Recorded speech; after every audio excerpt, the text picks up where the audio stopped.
Welcome friends আমার চ্যানেলে। আজ আমি আপনাদের নতুন ধরনের আরেকটা রেসিপি দেখাবো, সেটা হলো চর্বির বড়া। মাংসের এই চর্বির বড়া করতে আমার লাগছে কিছু চর্বি, পেঁয়াজ কুচি, আদা কুচি, লঙ্কা কুচি আর রসুন কুচি। এগুলো আমি একটা পাত্রের মধ্যে সবগুলোকে একসঙ্গে করে ঢেলে দিলাম। এবার দেব একটু আদা বাটা আর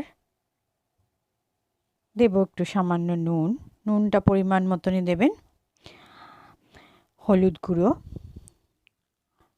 লঙ্কার গুঁড়ো আর দেব একটু চিনি। এটা অপশনাল, আপনারা দিতেও পারেন নাও দিতে পারেন। আর দিলাম 2 চামচ বেসন আর দেব 1 চামচ চালের গুঁড়ি।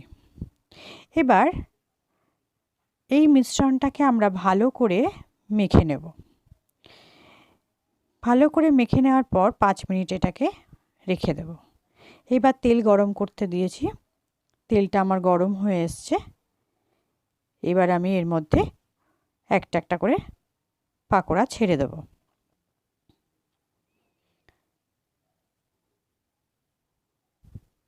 আঁচটাকে আমি একটু কম করেই রেখেছি যাতে তেলটা না ছিটকে যায়।